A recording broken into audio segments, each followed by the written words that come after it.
appris de mes ex. Et ta conscience irait même plus loin. Qu'est-ce que tu n'as pas appris de tes ex? Thomas. L'espace. Oui, mon ex a été ma bouée de secours quand je me noyais. Oui, il m'a redonné goût à l'amour. Oui, il m'a donné l'envie d'aimer. Mais tout s'est quand même cassé la gueule. Alors j'avais plus envie de me mouiller. Mais qui veut se mouiller sérieusement? Les poules? Poule mouillée, justement. Ma séparation a été différente. Elle a été intelligente, sans colère ni rancœur. Mon ciel restait ensoleillé et mes fesses restaient dans le même appart. Il a pris ses affaires et il est parti. Il m'a dit de faire de notre chez nous mon chez moi. Mec sympa, mignon et sincère. Alors j'ai tout changé de place. La chambre passait pas dans la cuisine, alors je l'ai mise dans le salon. Et comme le salon passait pas dans la salle de bain, je l'ai mis dans la chambre. Au début, c'était bizarre. Aussi bizarre que les poules aient eu des dents et qu'elles en ont plus. Et puis, comme on se fait à tout, Oui, je me suis faite au Tampax. je m'y suis sentie bien dans mon nouveau chez moi. Les Tampax se sentent bien chez moi, eux aussi. Aucune envie de regarder les petites annonces immobilières. Que ce soit à acheter ou à louer, ça m'intéressait pas. Je ne suis pas une machine. Ni un héros. Mais ça m'empêchait pas de regarder.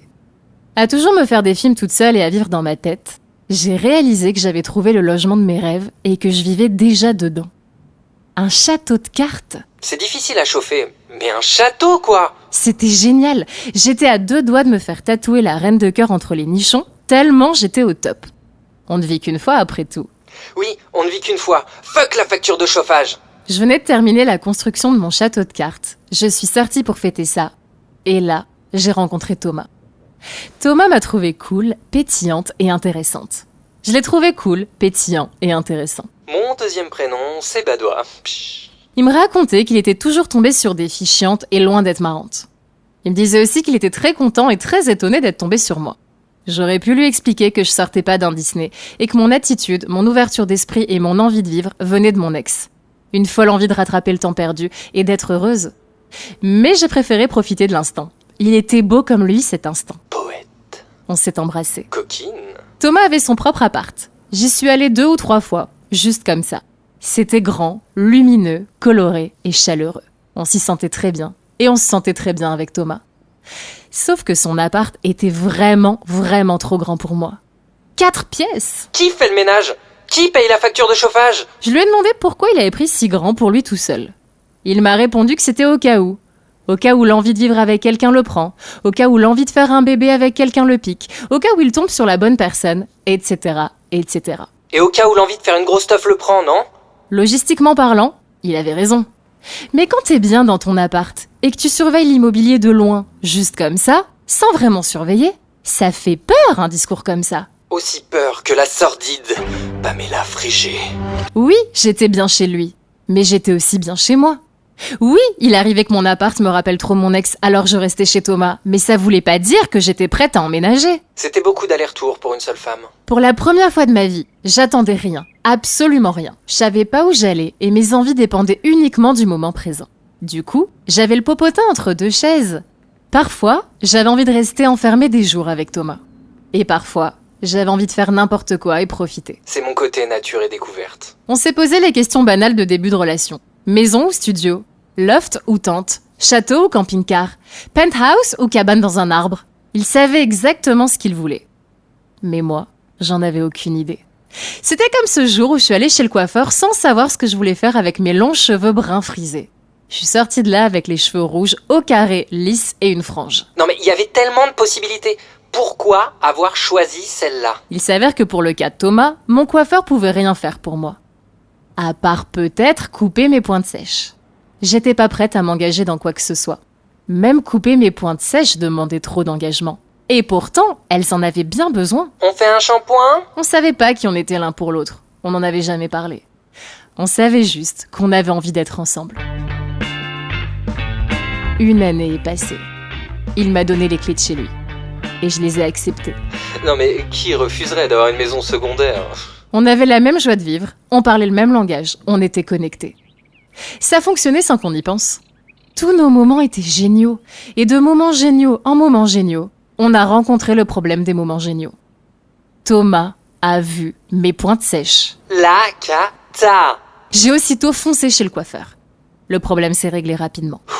Sauvé. Et alors que je pensais les problèmes derrière nous, le vrai problème s'est pointé, et il pouvait pas se régler en allant chez le coiffeur.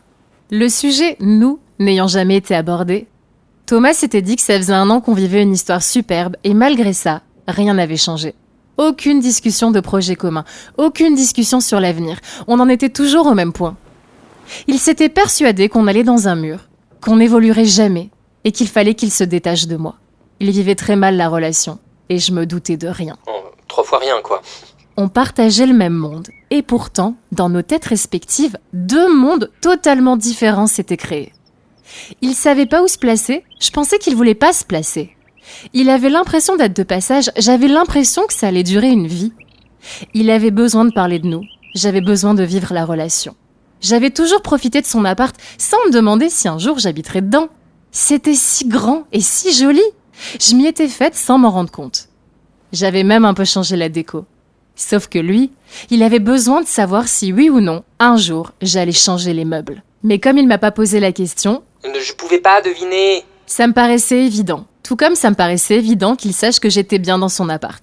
Après tout, j'y passais quand même les 3/4 de mon temps. Après tout, j'avais un peu modifié la déco. Après tout, je faisais des gâteaux dans son four. Après tout, je mettais des culottes à laver dans sa machine à laver. Il avait beau avoir 4 pièces, il en manquait une au puzzle. La communication. Cette pièce a perturbé tout l'équilibre de mon château de cartes. Les fondations étaient pas assez solides. Je savais que j'étais mauvaise bricoleuse. Dans ma tête, vivre au jour le jour sans me poser de questions faisait de moi quelqu'un d'invincible, quelqu'un qui n'avait rien à perdre vu qu'elle n'attendait rien. Je me sentais surpuissante avec Thomas.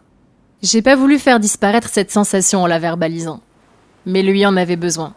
Et perdu dans mon monde, dans ma tête, j'ai pas capté son besoin. Je pensais n'avoir rien à perdre. Quand il est parti, j'ai réalisé que c'était tout l'inverse. J'avais perdu Thomas et j'avais perdu son appart. Mais pas que. Thomas assumait ses envies. Il préférait construire avec quelqu'un que batifoler. Il préférait anticiper sur les sujets qui lui tenaient à cœur. Il préférait ne pas se freiner et vivre. Au fond de moi, je savais que sa cuisine toute équipée, ses 4 pièces et sa femme de ménage étaient un luxe. Un appart sur lequel on tombe pas tous les coins de rue. Mauvais moment ? J'en sais rien.